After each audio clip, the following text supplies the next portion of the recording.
Good evening and welcome to my channel. I'm so sorry for choosing a rather noisy venue for today's video, but had to start somewhere. It's going to be an informative video on how to wire the fog lamps that you see. I've seen a lot of sources wire those fog lamps the wrong way. To be on the safer side, this is how you do it the right way. This is how I would suggest you to do it. Now you'll be spending about $100 more, but you might be saving the same amount of money on not going to a mechanic. Let's begin.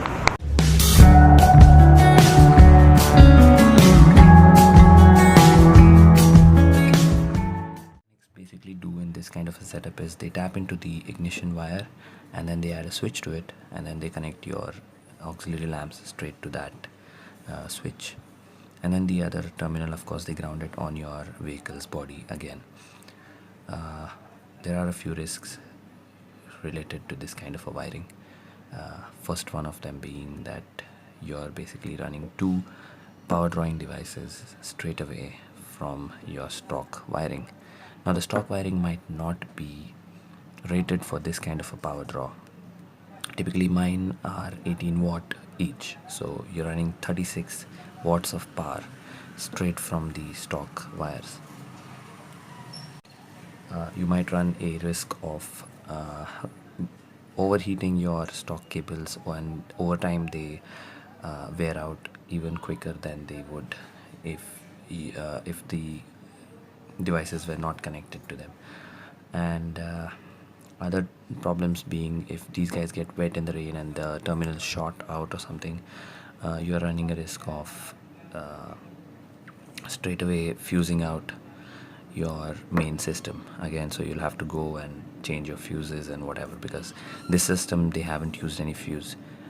Anyway, we're going to be dealing with this, and I have a solution for that. Basically, what we're going to be using is a relay, and I'm going to tell you, the wiring diagram that I'm going to show you right now is not at all tough. You can do this at home in an afternoon, and rest assured that your stock electricals are not being put through the stress that this kind of a wiring will put them through. So what's the solution? The solution is to use a 4-pin relay, typically available at your automotive store. Any automotive store, you just go and tell them you want a 4-pin relay, they're gonna give it to you, and it typically looks like a box, and it has 4 pins below it. The pins are numbered as 87, 86, 85 and 30.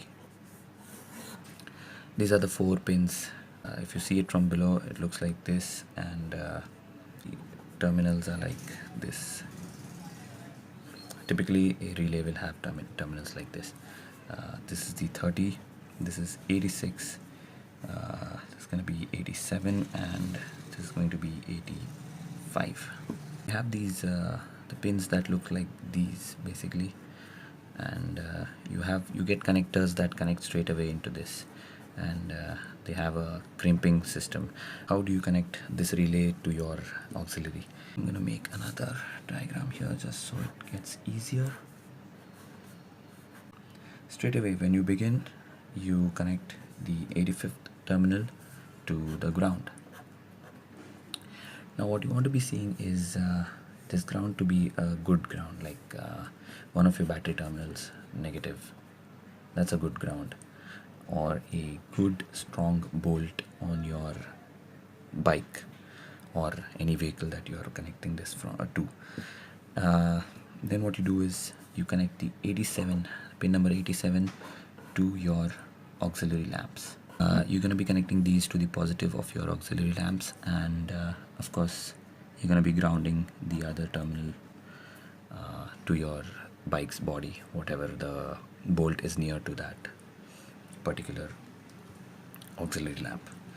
This 86 is going to be your trigger. This is the trigger. So you tap into the ignition, you take this and you add a switch to it, and then you come out that's going to be your trigger. So what the trigger is going to do is it's going to connect, it's going to turn on the relay for you.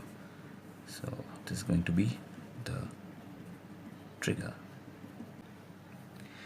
And then how do you run these? Of course, this is not going to run from your stock wiring. So you're going to connect the 30th pin to your battery positive. Basically what you're doing now is you're running just the relay from your stock wiring, and you're connecting the auxiliary straight to your battery.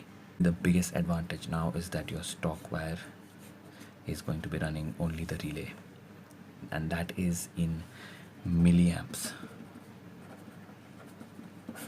not even amperes.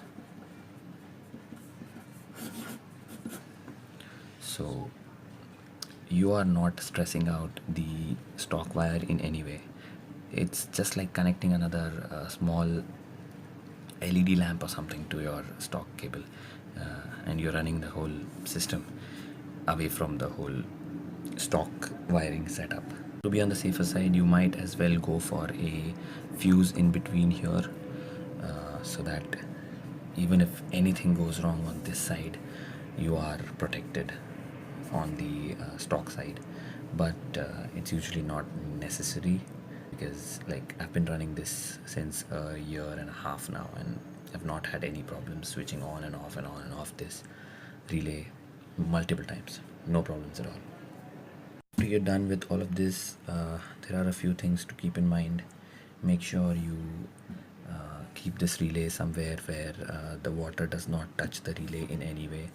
Make sure you wind the whole relay with electrical tape. You wind all of the connectors with electrical tape, and make sure you're